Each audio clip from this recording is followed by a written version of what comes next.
My guest on this episode of Three Food Memories is a writer, cook, and food storyteller with roots stretching from North Africa and the Middle East. Her people are viscerally proud and passionate, full of heart, tradition, and generosity. They stand their ground with dignity and strength, always rooted in respect and family. Their true warmth shines through when you meet them with kindness. Her work with food explores all of these through stories of immigration and identity. In her world, food isn't just nourishment, it's archive, it's resistance, it's poetry, it's preservation. So it's with enormous anticipation for both of us that I welcome Karima Hazim of Sunday Kitchen to Three Food Memories, recorded on a Tuesday here in her home. Ya salam, Habibte. Hello. All right, okay. So I'm going to start. I'm Mhm, going to say something, and mhm. then you're going to do your version of what I'm going to say. Got it? Let's go. Mm. My name is Savas Savas. I was born in 1974. I am a single father of twin 10-year-old boys. I am the son of Cypriot immigrant parents who came to Australia in 1954 and 1972. I run a catering business and host a talk show, and I love potatoes and filthy martinis. Your turn. I love that. How am I going to come up against that? Okay. My name is Karima Hazim. I was born in is that where I'm going? I forgot what you said. My name is Karima Hazim. I am Australian born Lebanese. I am the mother, I'm the wife of Abdul and the mother of two beautiful daughters, Layla and Eden. I grew up in Sydney and come from two migrant parents from Lebanon. Mum is from Tripoli and my dad is from Akkad, a village north of Lebanon. I am what I like to call myself now a food creative. I work in so many different spaces to do with food, anything from storytelling, writing to cooking and putting on events. I love to host. I developed this love for feeding and entertaining and nourishing from my beautiful mum, Savine. That's it. Anything else? How do you see yourself in the world? What a question. How do I see myself in the world? I see myself extremely fortunate, extremely proud. I I'm a very creative being. I notice all the small details. And I think when I started to think about why am I here? What am I going to leave? What am I supposed to be doing here? All of these questions that came at me when I became a mother, they hit me smack bang in the face. I started to think about all of those small, colourful details I really never thought about up until that moment. So this would have been my late 20s, etching on my 30th birthday. And my memories all circled back to food. And so motherhood was a turning point for you where you just Very went, big one. okay, I'm going to do something now. Would you say that your mother had a huge influence on this, your own mother? Of course, my mum was sort of the central in terms of the influence. I remember when I was this is really can't believe I'm going to say this. No, when I when I was giving birth, I was in the hospital room, in the labor room, and I've got this fear of medication, and I rarely take a Panadol. I hate needles. I don't take needles. I don't do needles. Don't look in my bathroom cupboard, it's full. What? It's broken. So avoid medication as much as I can. I try and nourish with tea and food, and I cook my way through a sickness. But yeah, I was in the labor ward, and my grandmother. So my mum is number 14 of 15 children. Wow. So my grandmother had 15 children naturally at home. So Kitchen table. when I was in the when I was in the labor room, I was in there with my grandma. I mean, my grandmother's passed away. She passed away when I would have been about 20. She was in there with me. And she was in her very strong, I mean, you'd have to be very strong to have 15 children. In her way, she was talking me through this labor, and I was in dialogue with her, I shut everybody out, shut the doctors out, shut my husband out, my mum out, who was, stressed on the lounge. And I just realized, and I got through it, and it was a beautiful birth. It was a very empowering birth. And I realized I come from a lineage of very, very strong women. And there was something in there that I hadn't thought about before. And what was that? I guess what our place really is. And, I had a daughter, and I went on to have another daughter. And I'm a very creative person. I started my career in fashion. I studied fashion. And what I took from that degree was storytelling.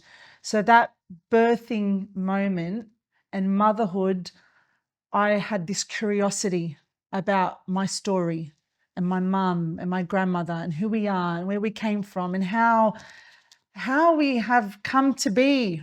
So you discovered a whole library Totally. of books Totally. connected to, I had all these questions that I needed to now ask. They never occurred to me before. I was just going through life, going on, collecting all of these memories. Do you think this is a bit of a luxury that you had? Because the women before you, Absolutely. them it was about survival, Absolutely. and getting food on the Totally. table, Totally. and keeping their families safe.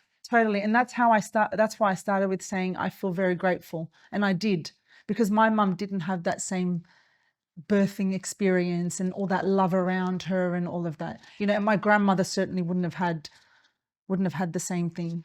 So where you started Sunday Kitchen with your mum? With my mum. How did that come about? Well, firstly, tell us what is Sunday Kitchen? What is Sunday Kitchen? So Sunday Kitchen started I naively thought that I just wanted to teach people how to cook. My mum there was this magic around her when she was cooking. All of the most beautiful, there's a lot of trauma growing up in a Lebanese family, but all of the beautiful moments we laugh about it. We do. We laugh in hindsight. We're centered around food.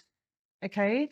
And, the kitchen in our home was like my mum's theater. It was her stage. And all of these little intricate things that I remember so distinctly, like how she'd wake up so early in the morning and we had like a black Sanyo stereo and it would play Feiruz and you just hear her sort of crooning in the background and I'd wake up, and we didn't have this sort of formal, oh, come, I'm going to teach you how to cook situation. It was, you were drawn into the kitchen because that's where I just saw my mum in her happiest state, fluffing around, preparing, getting little things ready for Sunday lunch. She loved to host.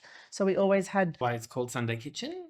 Yeah. So when I decided to, first of all, when I had my children, I realized what an effort that was that my mum continued to do. This beautiful practice of bringing people over and around the table. And I had this natural desire to want to entertain, and it came off so seamlessly for me. It was so easy for me to do. So my friends and my extended family would say to me, how did you do this? How did you put on this spread? And I said, what do you mean? I did a little bit yesterday and I did a little bit. So I realized there was something I can teach here. I can teach people how to cook and how to put these spreads on. So Sunday Kitchen, it became a space for Mum and I to share with people. First of all, take the anxiety out of cooking and hosting and entertaining. Because you didn't have any anxiety, or nor did you? None. Not at all. No. Not at all. The thought of entertaining it brings nothing but joy to me. Whereas most people, the thought of entertaining to them just freaks them out. And this fast-paced world, everything is about 15-minute meals and, or let's just go for lunch on Sunday. No, you can do that. But you can also go on Saturday to the farmer's market and shop for things. And then what does it give you, this cooking from scratch? It gives me a therapy. It's a slowing down. It's a present, I feel like I've definitely got ADHD. So, I feel in my most relaxed when I'm focusing on a task and I'm completing the task and finishing it. And the end result is not the dish. It's seeing people eat it and be so overjoyed. Like, you're never going to have guests that come, we don't, that are going to come and say, I didn't like that. Everybody leaves with this immense joy and it was like I couldn't imagine not doing that. What did you discover about yourself when you dug through your food memories?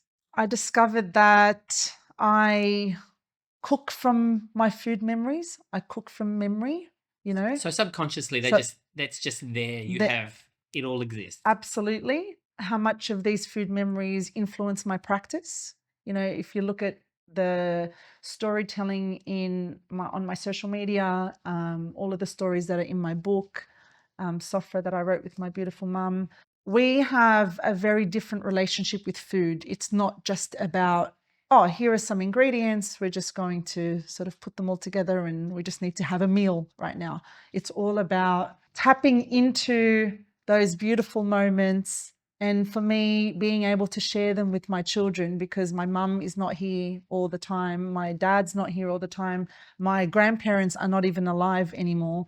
So when I make something like these sugared nuts and I just watch my daughters devour them, yeah, Wow. and shatter them, and they shatter in their teeth and they're just so addicted to them.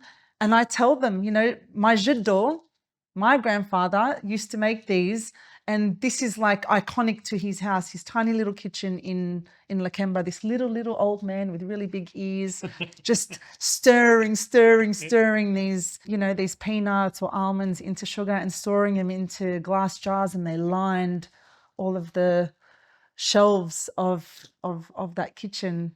And that's how, and you know, kids are just like, what do you mean? And you know, they ask you more questions, and then yeah, it goes. There's an intrigue. Yes, and then there's a sharing, there's a connecting. Let's start with your first food memory. Eid days at your grandparents' home as a child. Now, I've likened Eid before to Christmas. Exactly what is Eid in the Muslim calendar? Eid is, yeah, exactly as you said. It is a religious celebration, and you would liken it to Christmas or Easter. So we have two main Eids a year. One is after Ramadan, so after an entire month of fasting, we sort of celebrate with 3 days of Eid, and it just involves having family over, making certain desserts, making certain things to host. What are the stories about Eid in the Quran?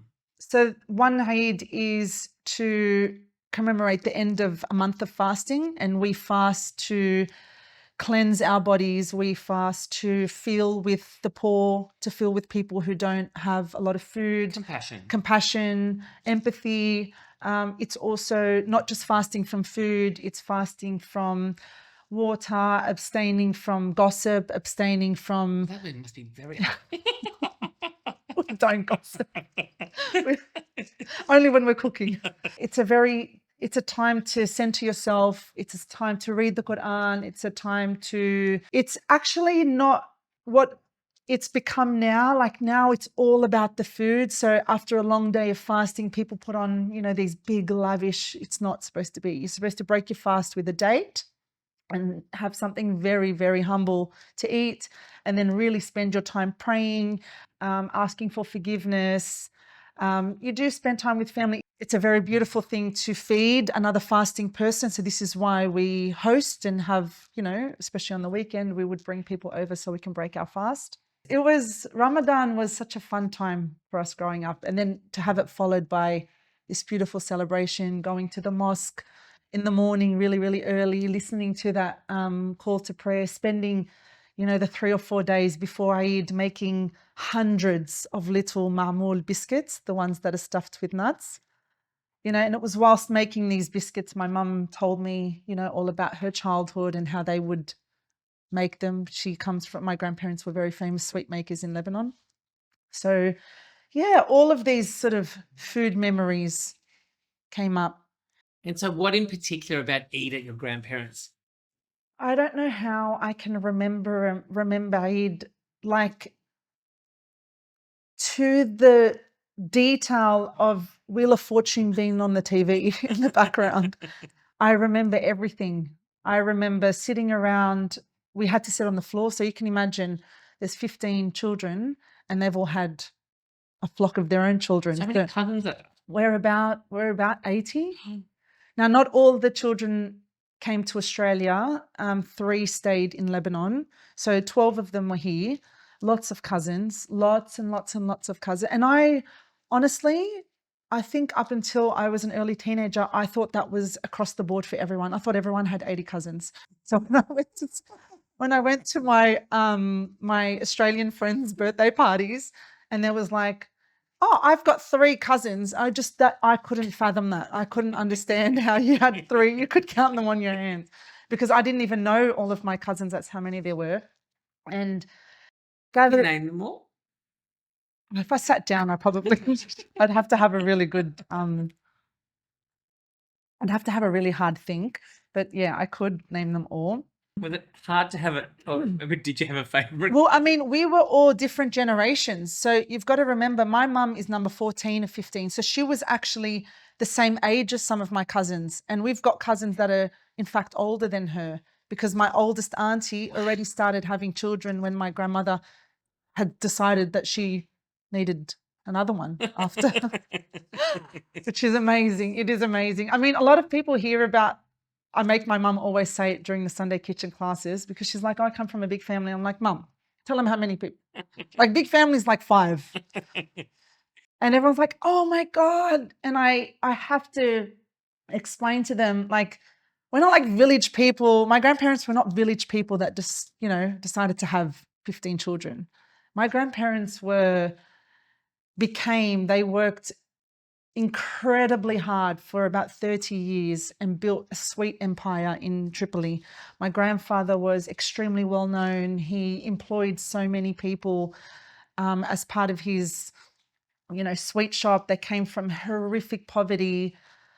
And they had children because they could. They had children because they wanted their kids to work in the sweet shop, and they had the potential to grow into this empire. My mum's elder siblings were some of the first females to go to university and travel abroad to study. So they had a social standing in Lebanon. So when I say there was 15 children, it was like they were this big sort of famous family that had lots of children. And So this business provided. exactly, absolutely. And it afforded them the luxury of having a lot of children. So Eid at your grandparents in Lakemba, was it Lakemba? In Lakemba. So explain, so you drive out there from where did you grow up?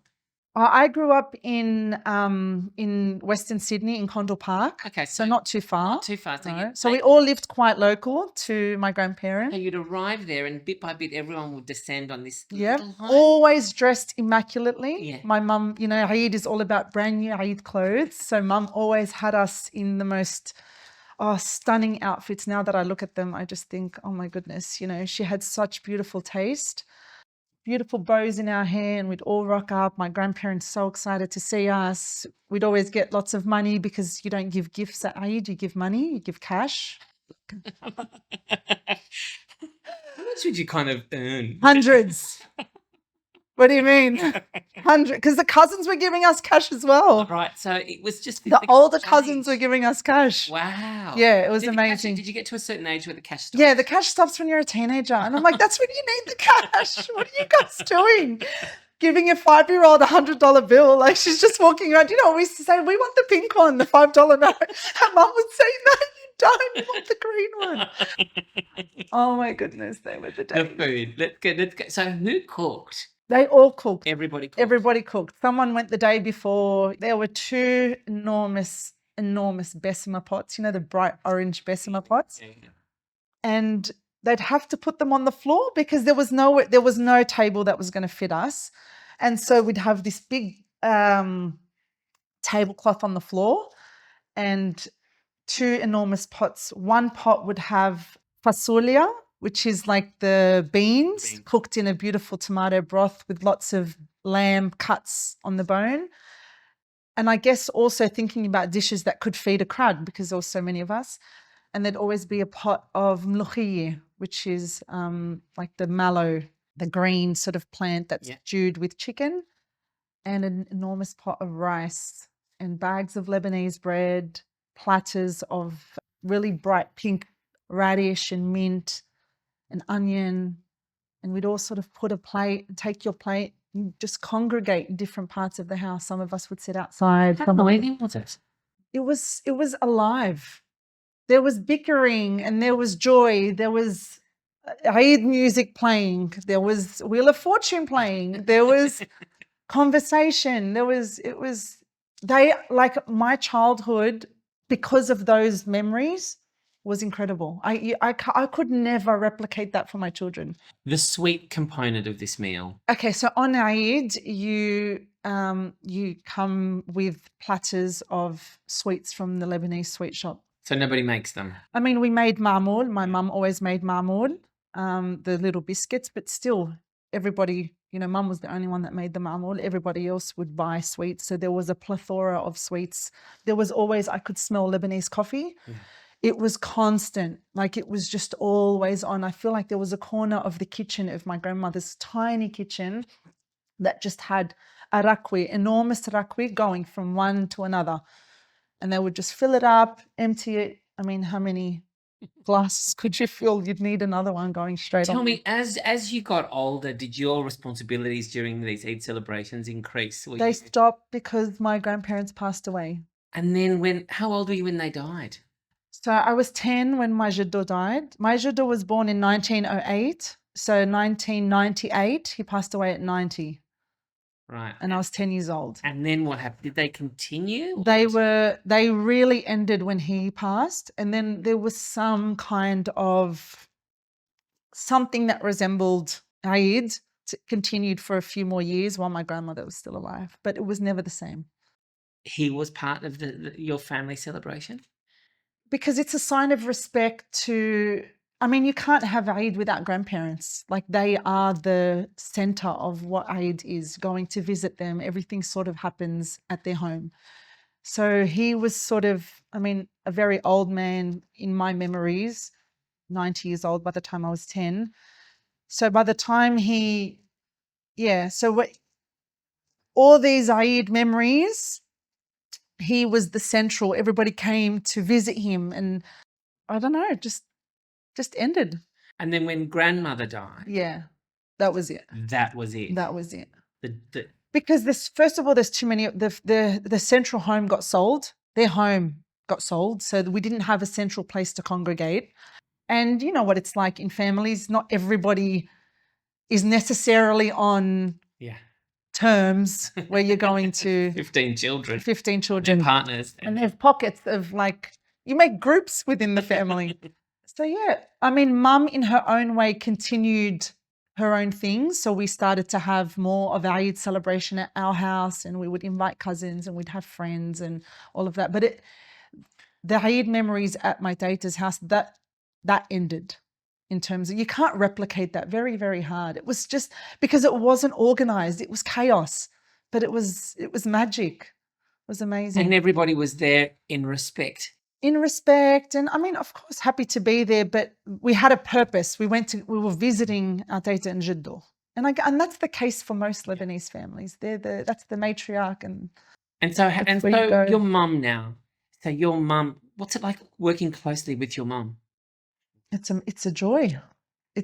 I'm learning all the time. I mean, we butt heads all the time as well in terms of like that's a cultural thing. Of course, and not just that. It's a creative thing. Mum has her ways, and I love her ways and have adopted. But I'm 20 years younger, so I see things in a different light. I've also got this creative flow going, and it's how I want to celebrate the food. It's how I want to talk about the food. And I live in the detail, whereas mum's just like, just add a bit of this and throw a bit of that. And I said, Mum, we've got to write this down. I need to know what this is. So how does your mum cope? I mean, Sunday Kitchen is built around social media. Yes. And that's how you communicate the message of the business and the brand. How does mum cope with understanding social media? My mum she's on social media, but she's not sort of a face on social media. I don't think she wanted that. Does she understand how it works? Totally. And how important it is for the development? She has to like, share and comment on all my reels. And I send them to her. She has to like, share and comment and send them to all her friends that are on socials. So your mum's cooking skill, how was it developed? So if she's 14, so let's look at you know, the mummy and daddy duck, and then there's all, there's 15 other ducks. She's like right at the other end. She could have got run over, let's just say. Totally. Where did her cooking skills develop? Well, I feel like cooking out of necessity and having to help. So mum's journey into the kitchen was very different to mine. She had to help. There were so many mouths to feed. I mean, they weren't all living at home at the same time. Was she afforded an education? Very. Right. Yes, yes. So they left Lebanon as soon as the civil war broke out. And my grandmother went to Cyprus and got a visa to come to Australia. And she brought 6 of the last 6 that were still at home. The first 9 were married and some of them had come to Australia. Others were living abroad, working, studying, married, children. So she's 11. So I'm thinking it's like if Lebanese civil 76, 75, Yeah, 76. 75, 76. So what are her recollections of leaving Lebanon? I mean, we're talking Lebanon back then they called it the Paris of the Middle East. Yeah. It was cosmopolitan. It was music flowed, song, dance. She was in a private school, a private French school. She was the youngest daughter of this big sweet shop, and she had all these older siblings, and my grandparents were well known by then, by the time my mum came around. They like I said, they had a status in the community. So her world was shredded by war. It was. And she's actually, along with 8 other women, put their short stories together of what it was like 2 weeks before they left and when they came to Australia, and they wrote a book about it because it was profound, being able to. And these stories, these migration stories, I started to have this yearning to learn more about them when I became a mother, because I couldn't understand how. I looked at the Lebanese community around me. I looked at all of my friends, my aunties. And it's a united community. Let's talk about it's a united community, albeit all its craziness Yes. that goes on. Yep. It's a community that is united, Yes. that is giving, that is loving. Yes. Yet these war stories, were they concealed? Did you know that they existed? Well, they're not spoken about because we have a big shame culture and we don't want to be negative. And they've got this, they've come to Australia and they've made a better life. They don't want to talk about the bad stuff. They've left it behind. They've left it behind. And survival?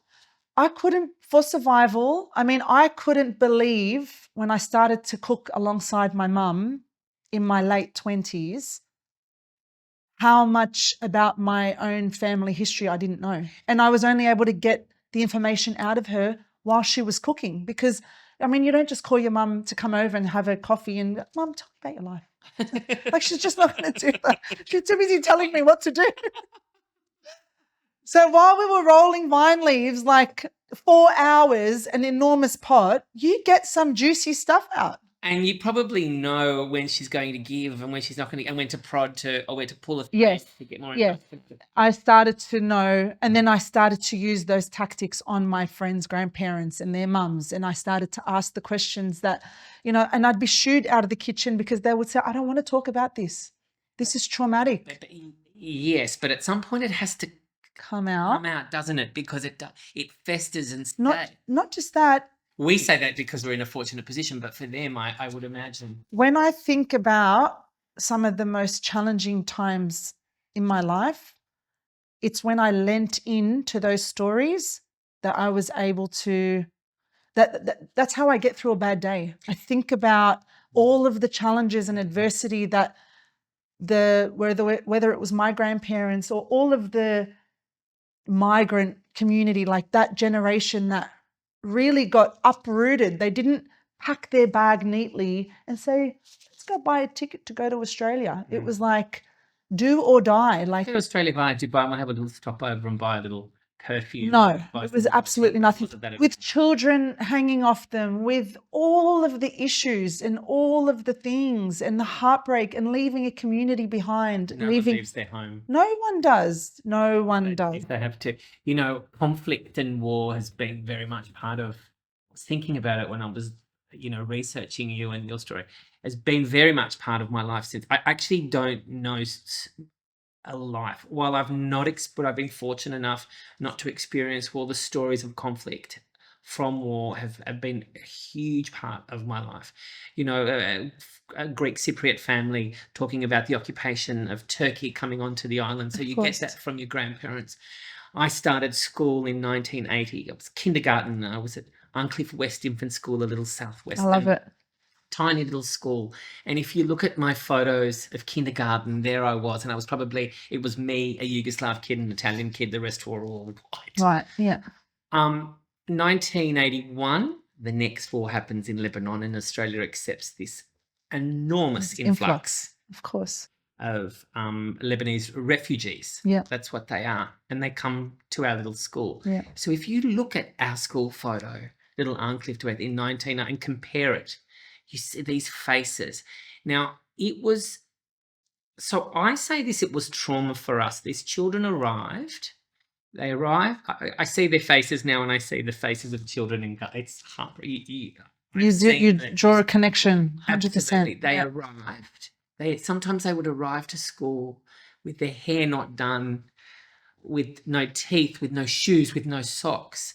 They would spit at us, and it was just, and we had to somehow work through it. Yeah. And we had these white teachers who also didn't know how to manage it. Totally. And it was only that when you look back on those years, you realize what conflict these poor people had experienced, these young children, and how they process it. And I often look for their faces in the street, and I wonder what has become of them, and what have they done with it, because these are young children who are at our age, who victims of very, very hard circumstances that had nothing to do with them, which is what it's not their fault. It's not their fault at all, of course. Which is what we see now. So conflict of any description, and so your mum suppressing this and putting it aside, and then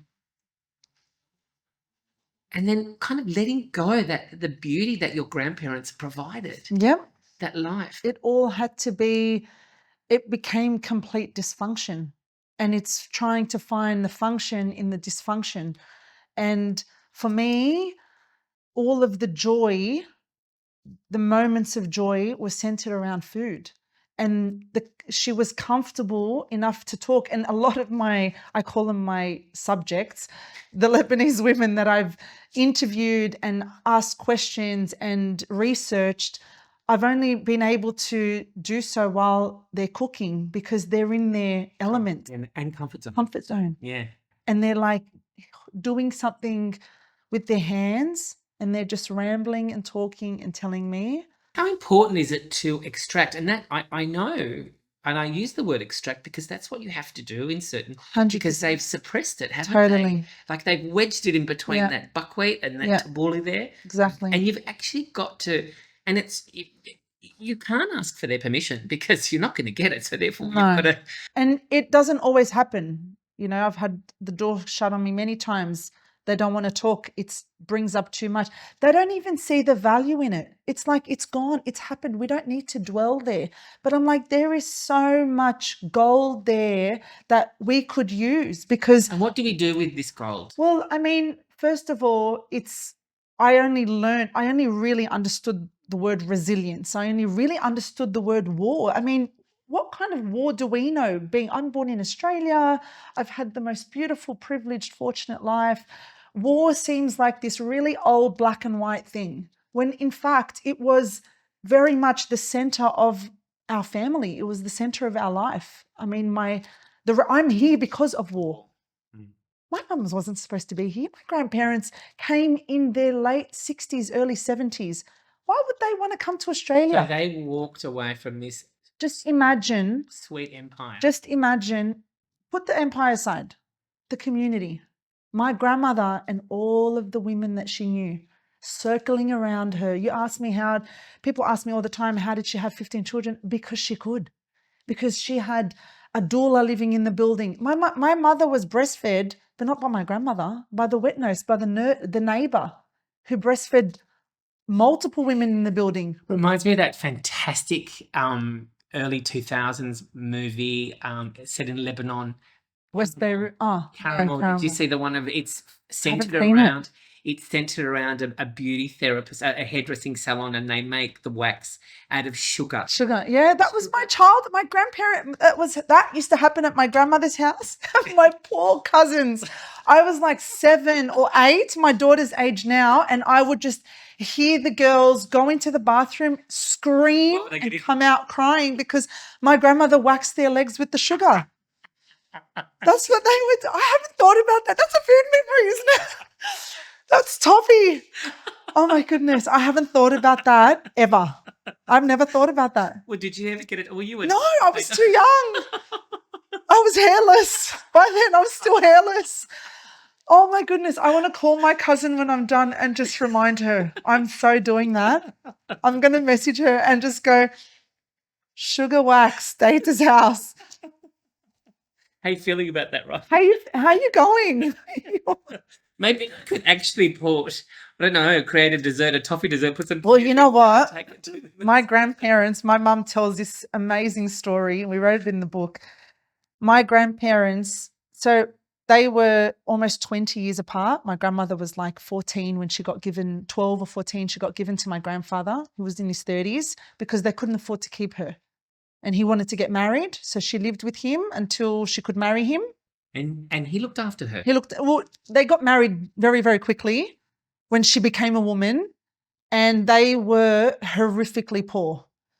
So she got some sugar and water and made some toffee, cut it up, put it on a tray, only filled half of it, and got him on a donkey. She got a donkey as her dowry and said, go and sell these sweets. They were living in the poorest neighborhood in Tripoli.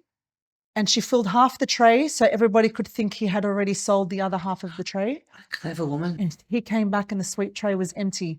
And they used that money to buy more sugar, and they kept doing that until they built a shop that employed 100 men. What happened when they came to Australia? What did they do? Nothing. They were elderly. They were traumatized. My grandmother was like, she wasn't, then you've got my in-laws as a perfect example of the complete opposite side of how to migrate to another country during war.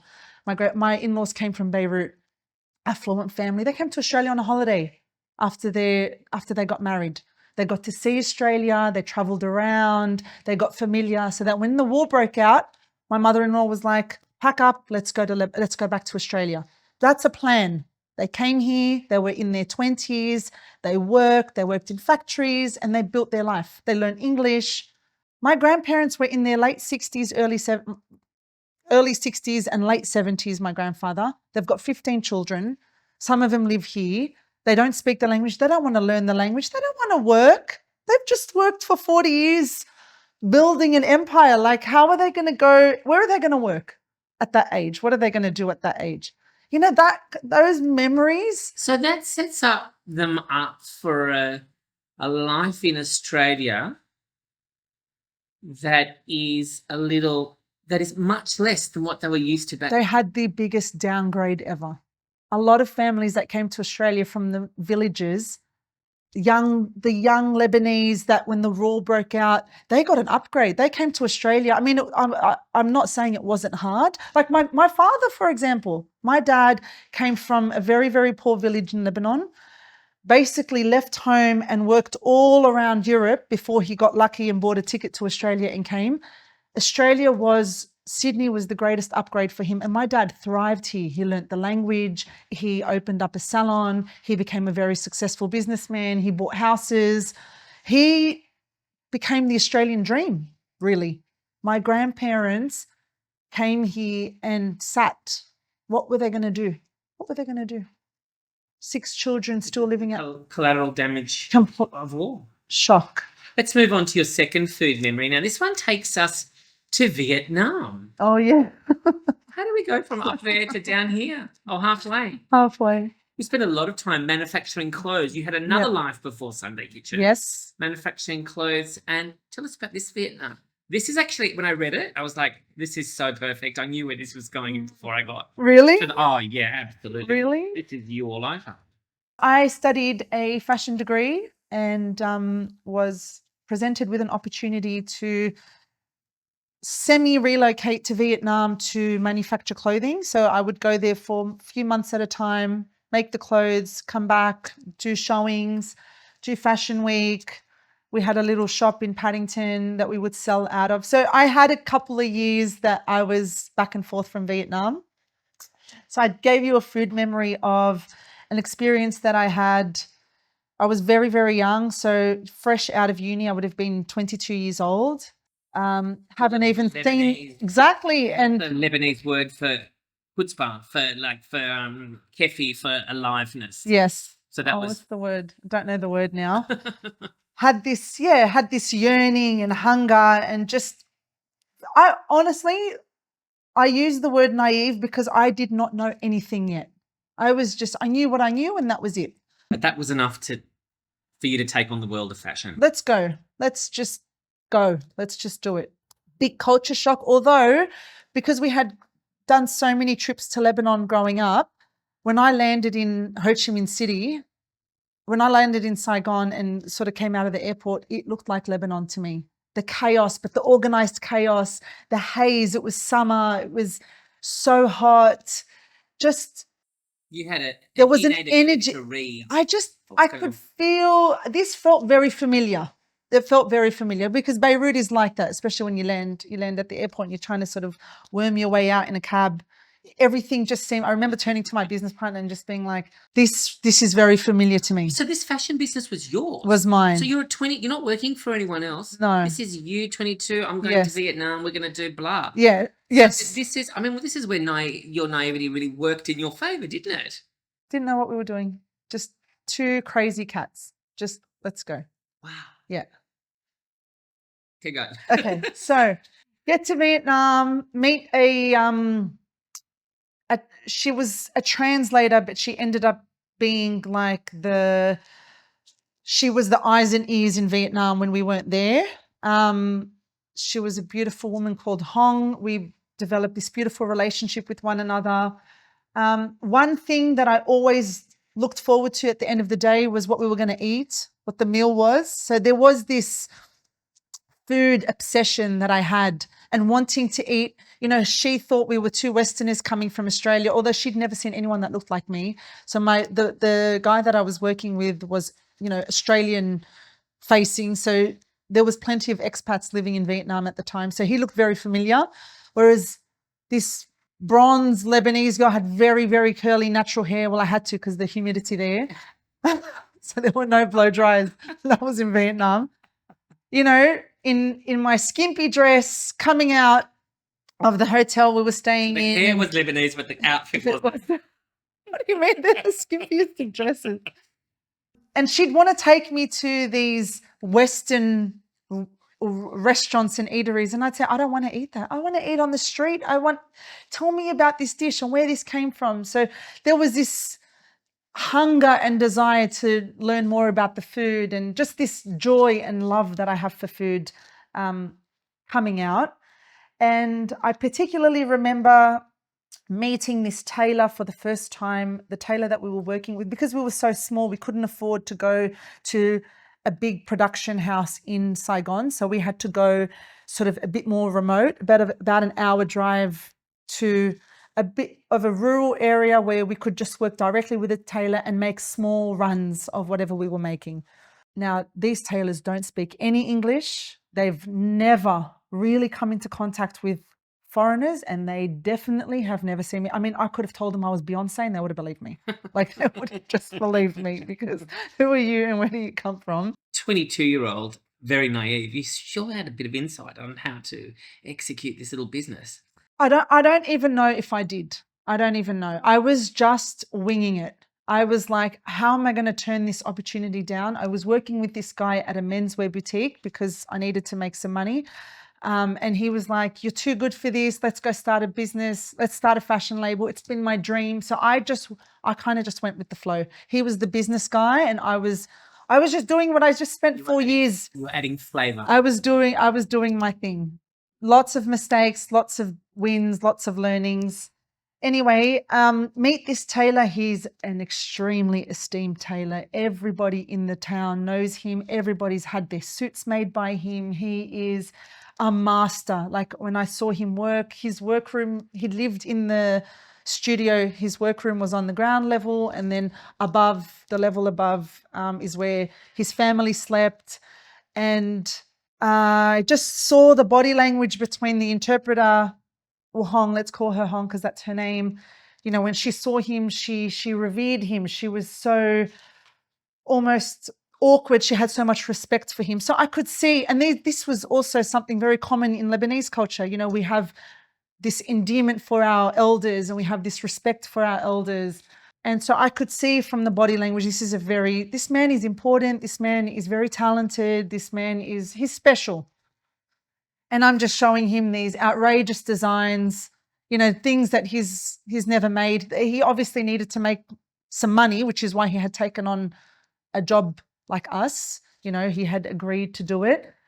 But there was a very big disconnect between him and I. You know, like this, first of all, I don't understand what she's translating. So I'm explaining to her. She's taking the little English that she knows from me and workshopping that into a description to him about what the design is, what fabric I have in mind, how I want it to fit, what I'm expecting it to do, and all of that kind of thing. And I just sort of see him, he wasn't into it. He'd be looking at me like, who are you and what are you doing here? The designs were definitely beneath him. You know, this man is a tailor. He does tailoring. He does men's blazers. Did you feel out of place? Extremely. I was like, what am I doing here? This is wasting his time, embarrassed. You know, 20-something years between us. There's all this experience between us. I am not even a spring chicken. I am like before that. The only thing I have done is a fashion degree. I've got a fancy paper. There's no experience. There's no life experience. Anyway, I'd be sitting in the workroom. Hong would be doing her thing, translating. They'd be discussing. There's a tenseness in the room. I could feel it, you know. We're from two completely different worlds. And we're trying to, and there needs to be so much of a harmony between the designer and the pattern maker, the tailor, the sample machinist. But I would distract myself with his wife, who would be in the kitchen, and she'd have Vietnamese music on, and she'd just be dancing around the kitchen cooking. She'd be making lunch, and that was my mum. Exactly. I'm like, this is familiar to me. I know what this is like. I know what she's doing. She's making lunch for everybody. And she would always be smiling every time I caught her eye, and she'd be coming in and out, getting ingredients. They had a fridge outside. They had this in here, this in there. Everybody else was busy working, and she was just doing her thing in there. And I'd just be hypnotized on her. I was watching her and smelling all the aromas coming out of the kitchen. And they would stop. So our meeting would finish and it would be time for them to have lunch. So the whole workroom stops and everybody has lunch together because they're in a house. They're in the family home. And that was our time to leave. One day we would have visited, I don't know, maybe 6 times. And so Hong would make a scurry for us to leave. Come on, Karima, let's go pack all our things and shuffle out. And just before we left once, I said to her, I wish I could eat. And she had brought out duck.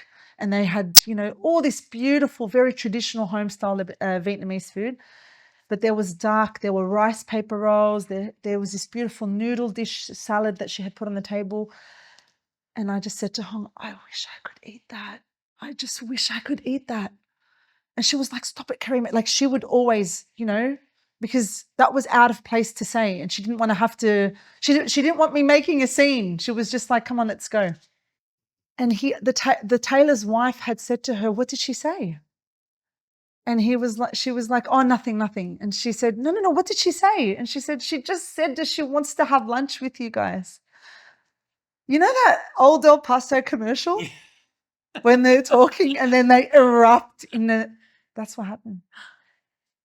Both of their faces, the tailor and his wife, just ignited. They couldn't believe that this crazy young girl, you would be interested in wanting to eat their food and wanting to sit down and have. So let's look at this for a second. So here is you thinking that he's not interested in your work, all right? In my world, in who I am and what I'm doing here. You show interest in what they're breaking rice around. That's right. Their attitude. Because everything about me broke all the rules. I'm in my little tight dress. I've got these flamboyant designs. I'm just crazy. Everything, nothing made sense to him. It did. And then it did. And then we had we were Common ground. common ground. We just had something.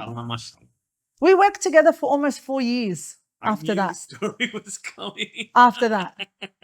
We ate lunch together at every sitting. So every time, let's say, a conflict would occur or come around a design or something, you were able, because you had that ground. That's you were right. able to resolve. We no longer came from two planets. We were from two planets.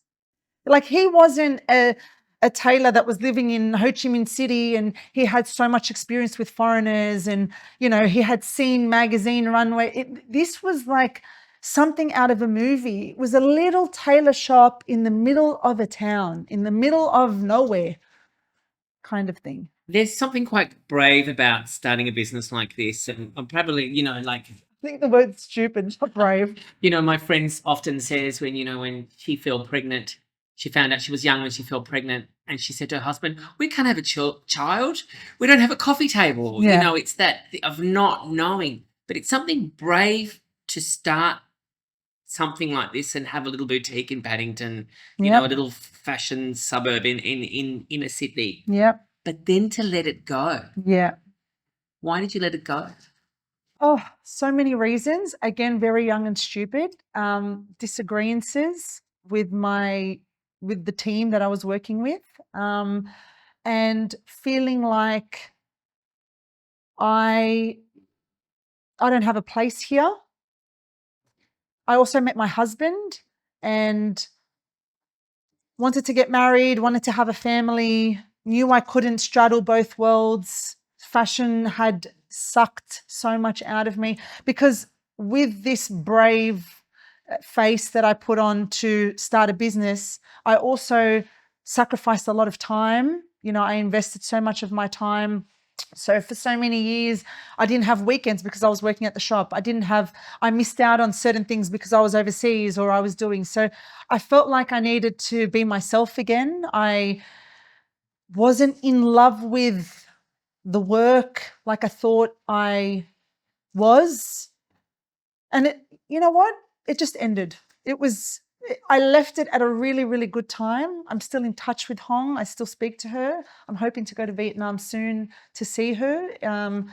I've kept up with what she's doing, and it was time. It was time.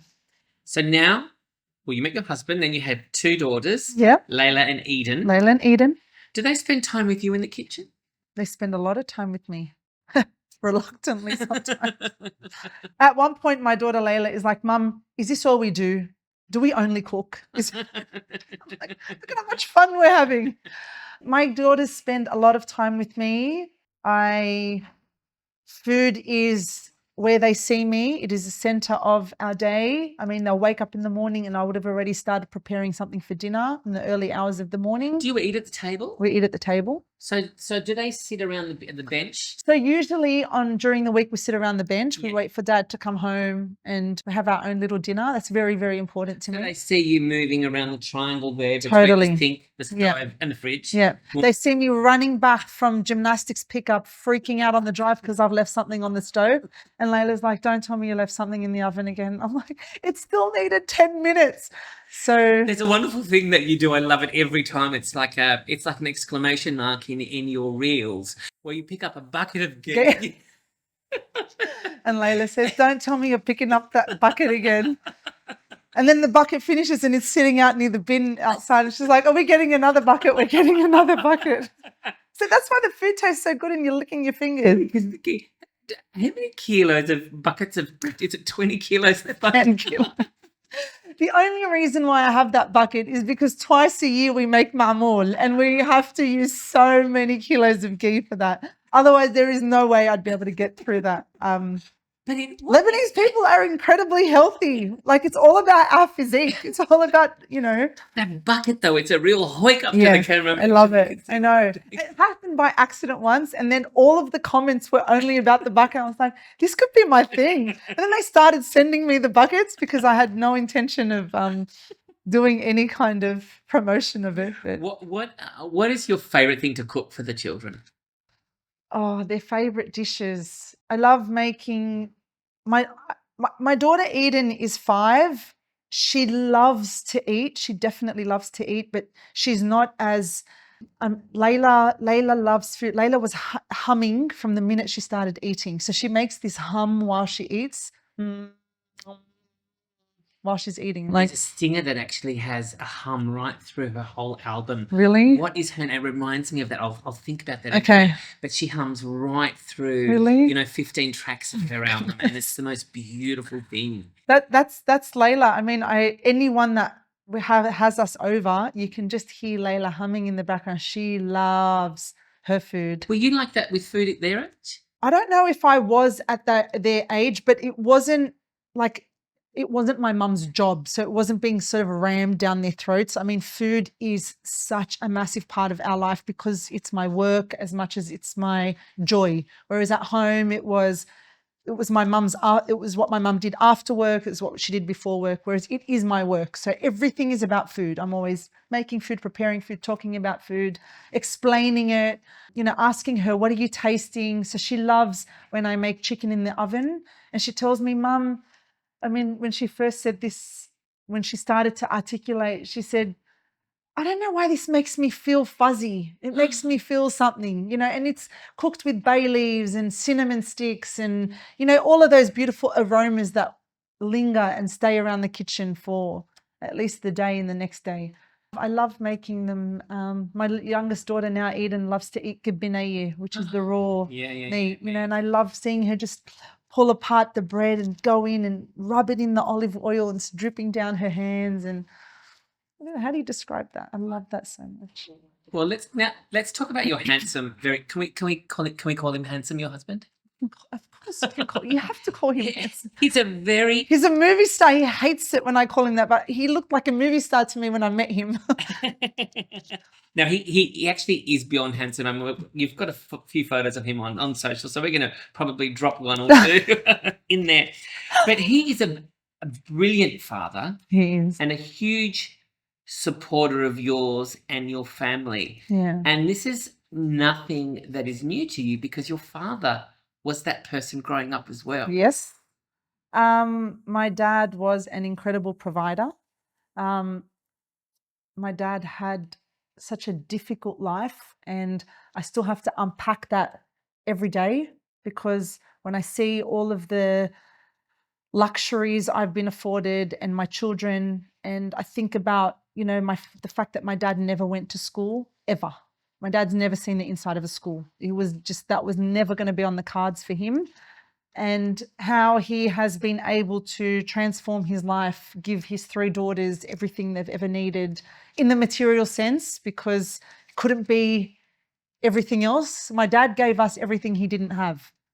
My dad gave us all of the things that he probably desperately wanted. What he wanted us to, what he wanted, and he gave them all to us. And my husband Abdul does that for me and my girls very much so. What does he make of all this cooking? I mean, food travel. I have gone through so many lives with Abdul. Who's seen me? He met me as a fashion designer. I was still involved in my business. I was on my way out. So that was he got that. And then I went through I don't know what I'm doing with my life phase. And then I became a mother very quickly.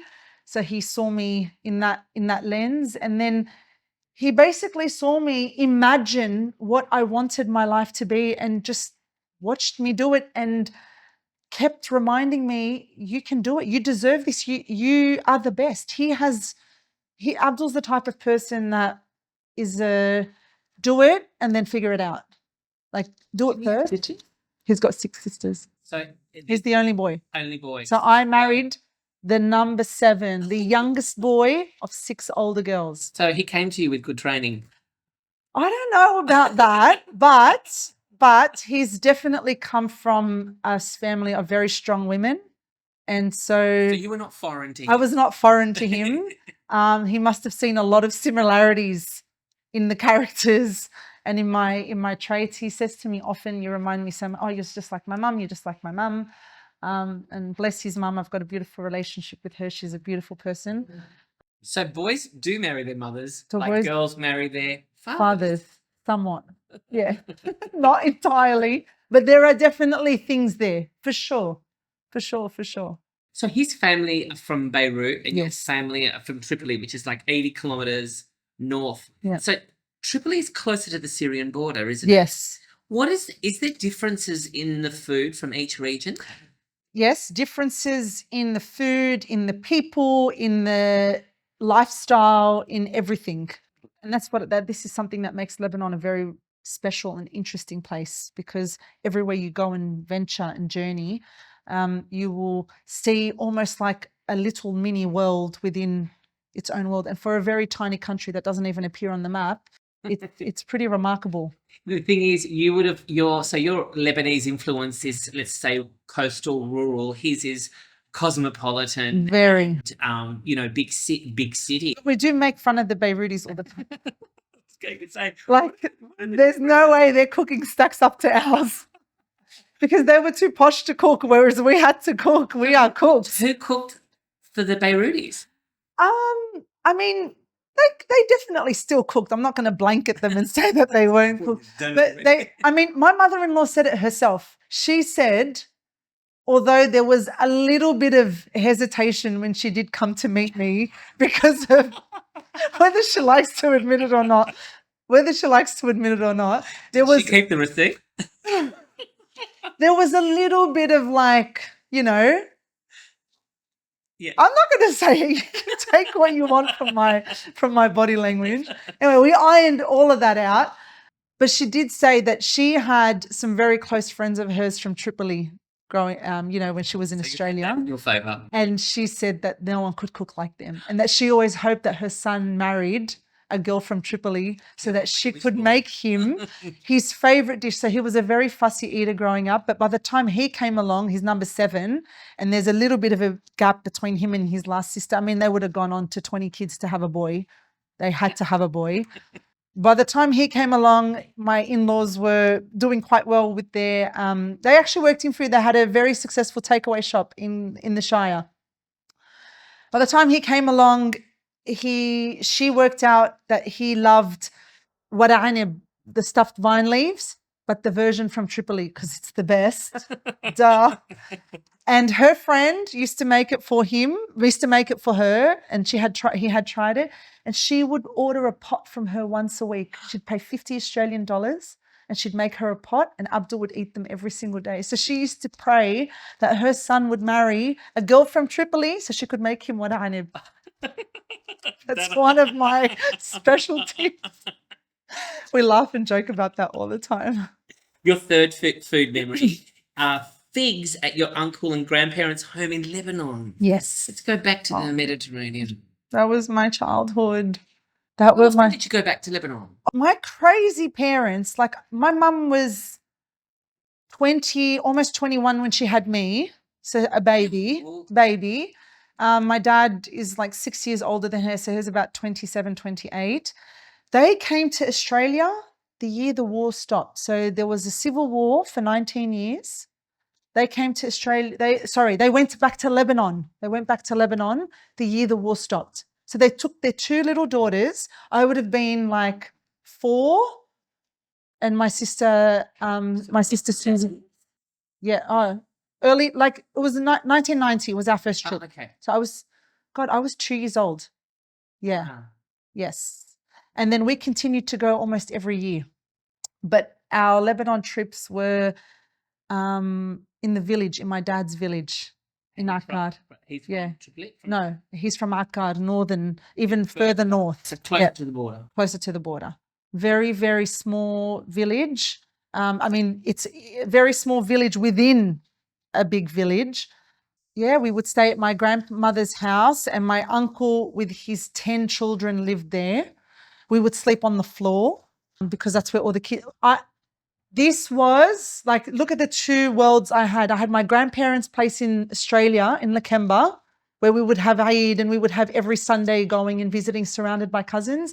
And then these Lebanon trips for, summers at a time or winters at a time, surrounded by cousins my age, All the time. all the time, sleeping on the floor. All of his sisters lived, he had 2 sisters and 1 brother, and they all lived within walking distance. Everybody in the village were kind of related to one another. So we would wake up in the morning, go for a walk to the bakery, go for a walk to the little shop, go for a walk to the ice cream shop. And there was nothing, like when I think about these holidays, it's not like my parents could afford to take us on a lavish holiday, but it wouldn't have costed them much. They just needed the flights there.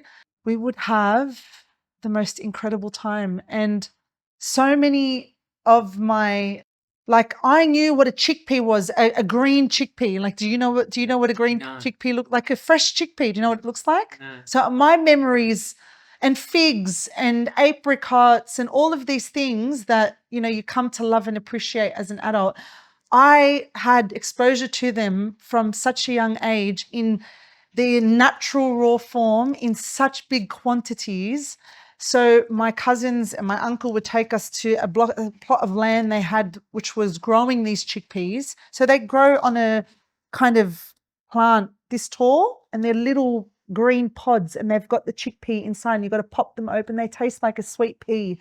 They're absolutely delicious. Have the same relationship with carob off the tree. Amazing. Exactly. Yeah. But like, I only knew what carob was in its natural form as an adult. And a lot of people don't know what chickpeas are, and, figs and all of these types of things, where even the pressing of the extra virgin olive oil, like all of these things that I had exposure to from such a young age. And I could almost draw the tree and the layout of, and the flat roof in the village, where they would lay all of these bed sheets, and put all of the figs that they had picked, because there was such an abundance, you could never eat through it all. So they would preserve it into jam, or they'd dry it into dried figs to eat.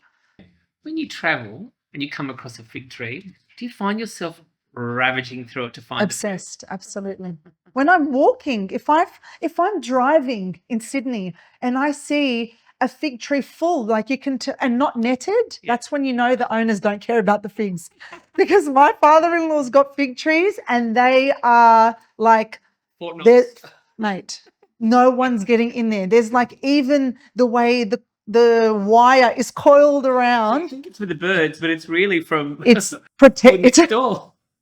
It's protection. No, it is from the birds. My father-in-law hates the birds. But like, when I see a fig tree unnetted and sort of hanging off the fence, I'll either go and knock, or I'll go and pick.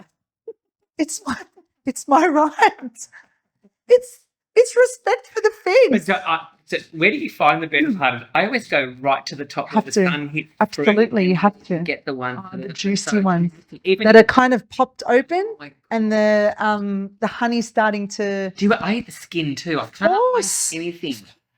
And then only a real ethnic knows to eat the skin. And then I just leave the milk on my skin. Oh my goodness! So I just like feeling it totally. And then I can actually feel it now, even though I haven't been touching. Totally. So my father-in-law has an enormous block of land behind their house in the Shire. So, they moved to the Shire when it was very, very white. Now they're starting. It's become very multicultural now.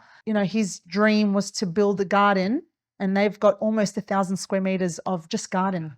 So he's got everything growing, and none of my sister-in-laws are interested remotely. My husband is definitely not interested in the garden. So when I came along, I went straight. I remember when I met them, the first thing I did is when I said to him, and I didn't know that was our love language between him and I. We formed this incredible connection, and it was, my in-laws, bless them, they're old enough to be my grandparents, because Abdul's eldest sister is my mum's age. Right. So they became my grandparents, because I didn't have any. My grandparents had passed away. So I treat them like my grandparents. I feel like they're my grandparents more than my in-laws. So going to visit them, it was a treasure having this garden. The slowness of being there reminded me, Sunday lunch being there, and all of those memories of Eid, and having everybody around, because there's a lot of them. Not as many as we had, but there's a good 25, 26 of them. Lebanese nationalism. Let's talk about that for a second. Mm-hmm. I asked you, I said before that your husband's interpretation of Lebanon is Beiruti based. Yours is Definitely. Tripoli based. I Mhm. mean, when you look at Lebanese nationals, it's very complex. I mean, It just is. by its sheer geographic positioning, Yeah. the layered ideology. When you think of your Lebanese heritage, what do you feel? I feel abundance. There is abundance. So I've always been Lebanese. Obviously, I'm born into a Lebanese family. I've had all of these, childhood memories centered around very much being Lebanese. No other, you ask any Lebanese person, most of them have returned to Lebanon several times on holidays. Have you taken the girls back to Lebanon? Not yet. Not yet. So my parents took us on 10 trips to Lebanon growing up, but we never went anywhere else. They never took us to Japan. They never took us to New Zealand. We never went to Europe. We went to Lebanon. When we could afford to go anywhere, we went to Lebanon. So these are very distinct things for Lebanese people. And then all of the other things coming from a big family, the food, this allegiance to the culture, going to Arabic school on the weekend, Sunday school, learning the language, learning to read and write. It was so important to my family. But that kind of was all happening in the background. It wasn't until I was a little bit older that when I asked myself, who am I? What am I lent into my Arabness, my Lebanese-ness, and I found abundance. I found everything about what I wanted to be. So much of it came from me being Lebanese. Are you? Let's look at the delineation. Are you Arab or are you Lebanese? People drive me insane with this. I mean, all you need to do is go onto my social media and read the comments. I will describe myself as Arab. I will describe myself as Lebanese. I have mentioned that we are from the Levant. I have very mixed feelings around everything. I 100% say that I am an Arab. Okay. And I say that even more so because I have grown up in the West and I live in the West. And in the West, you don't really get to pick and choose. Like in the West, we're Arabs. In the West, to a Westerner, to anybody, in the headlines, in the descriptions, in the stereotypes, in whatever, I am Arab. And are you proud in solidarity for your? Absolutely. Okay. So we are not afforded the luxury when we're labeled Arab, stereotyped as Arab. And growing up, I mean, I grew up in Western Sydney. We heard it a lot and it wasn't a good thing. Like to be an Arab meant to be, you were naughty, you were in the news, you were up to mischief, you were all of the messy things that they associate with us. But then when I looked at all of the amazing things that we are, and when I thought about how hospitable, the creativity, the So what depth, you took for granted. exactly. What you took for granted, and Yeah, when you looked at it exactly. in a Western context, Yeah, I was like, absolutely, I'm fucking Arab. I am so Arab. let's talk about the book. Yes. The book is called Sofra. What does Sofra mean? Sofra is a table spread of food. Like it's a spread. It's a spread. And how did Sofra come to be? As in the book or the title? Both. Both. Okay. The title because the way the book is laid out is quite unique. Every chapter is a spread, so it's a collection of dishes, and it talks about and celebrates how we as Arabs, we as Lebanese people eat on the weekend. So how all of the menus are inspired by my mum's beautiful weekend lunches that she would put on. And it is quintessentially how Lebanese people eat. When we gather our friends and family on the weekend, we want to have Sunday lunch, we put on a sufra for them. So there's never one dish. There's not one pot and one pot of rice. There's a collection of dishes. There's a good 6 or 7, 8 dishes on the table. And they are always the things that are laborious to make. We want to value our guests. It's our way of saying we love you.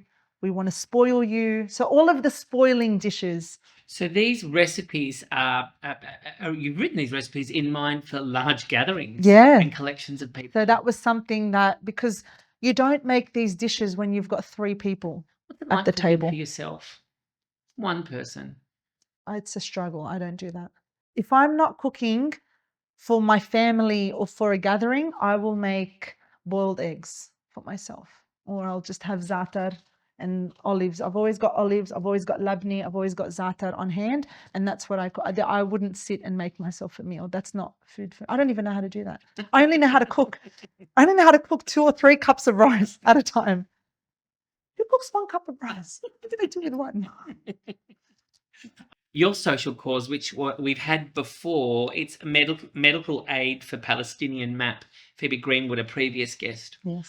spoke about this. Why have you chosen M.A.P as your social cause? The situation in Palestine at the moment is a genocide. That is how I'm going to describe it. It's a catastrophe. It is not a war. It is not a conflict. It is none of those things. It is a genocide of the Palestinian people. It is ethnic cleansing. It is erasure. And it has been going on since 1948. So obviously, with social media and with the extent of what is happening in Gaza, it's beyond words. I'm lost for words anytime I have to mention it or describe it.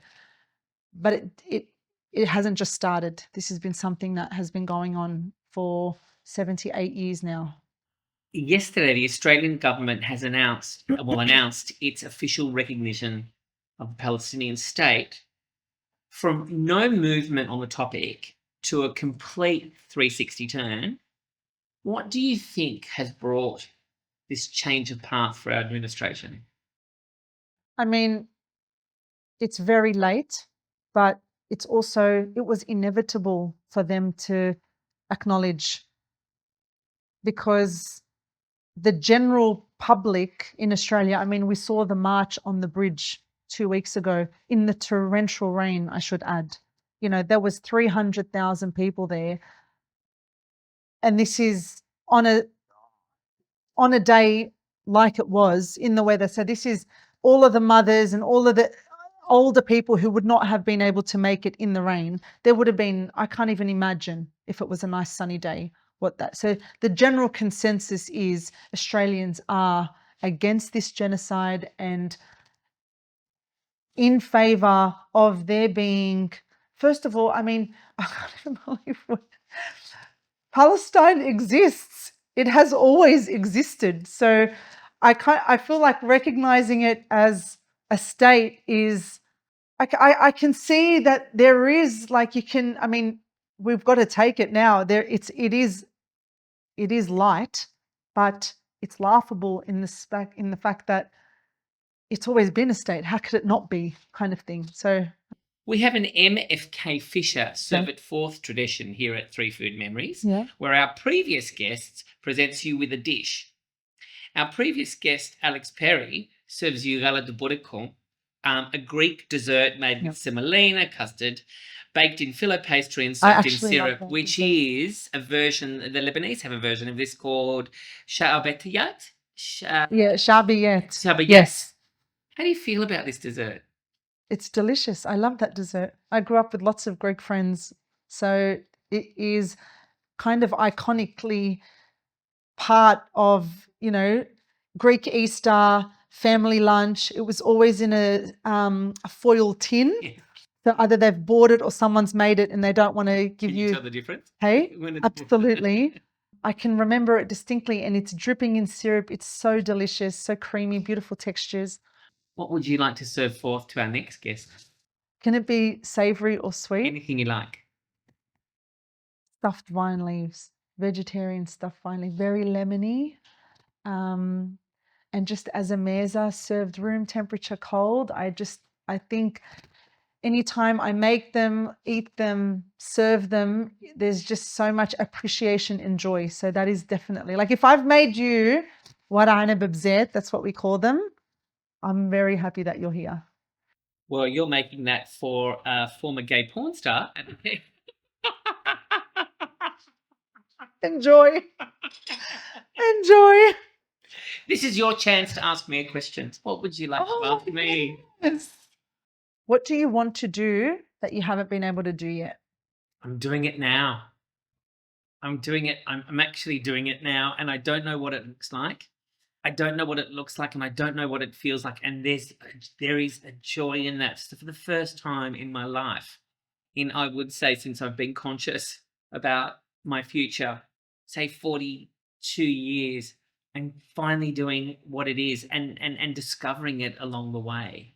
The fact that I can sit here with you and do this in front of all this food and these cameras and be able to do what I'm doing and where that will take me, that leaving it to God is, or the divine, that is for me, that's taken a while to get to. There were times where I thought, Was it because you didn't allow yourself or your circumstances? probably because I didn't trust, Yeah. and now I do. So I'm inviting people to sit around a table and share their 3 food memories and trust me with them. Yeah. So really, in order to deliver this, I better start trusting myself. Yeah. So I'm doing it, and I don't know what the end. I mean, I have a sense of what the end product and where I will be, but like Wheel of Fortune, where is it going to stop? Absolutely. You never know. I love that. So in the beginning, Mhm. I spoke of Lebanese people as a proud and passionate tribe of people. They're kind and generous. But what I left unsaid was injustice to them is a spark to a dry tinder, a flame to a waiting powder keg. What stirs your anger like this? My anger? Yeah. In terms of what? What just gets you fired up like that and makes you go full Lebanese woman? For me, it's seeing, and I'm going to say the women because, no, members of my community, whether they're, from my family or, the community in general, seeing the struggle of the Lebanese people and the way they have flourished in the countries. The Lebanese diaspora is twice, triple the size of the population of the Lebanese people. They are superheroes to me. They are my real life superheroes, and I don't have to go far to find them. I find them at the bakery, the Lebanese bakery, the Lebanese grocer. Still go and get all of my ingredients when I'm cooking, no matter what I'm cooking, no matter who I'm cooking for. I go to Greenacre, I go to Belmore, I go to Lakemba, I buy my ingredients, and I see these superheroes walking around, people who have been uprooted, people who have not only come and thrived, they have built this country, they have built community, they have added so much detail, sophistication, deliciousness when it comes to food and excitement. And they are not necessarily afforded the luxury that I have to be able to sit back, observe and remark about it. And I've got to do it. And like you said, I am also in a space where I don't know what the end looks like at all.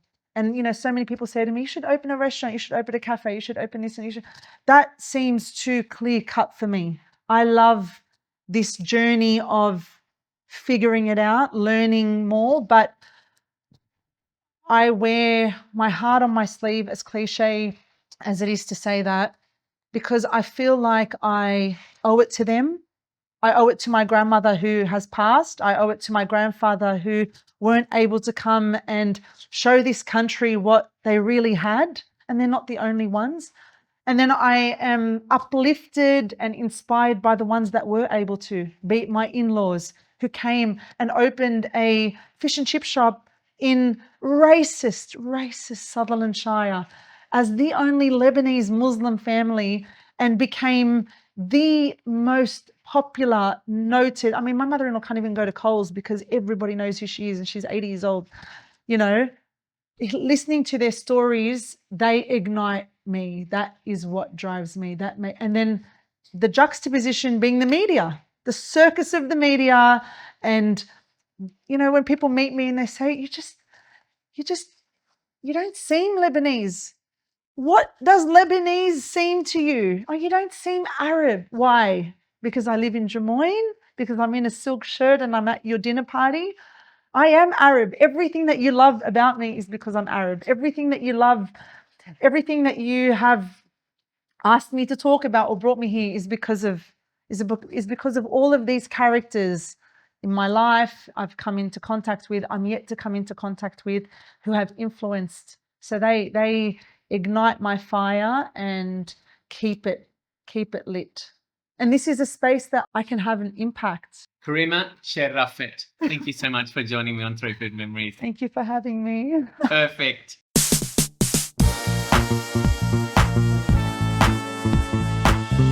That's it for this episode of Three Food Memories.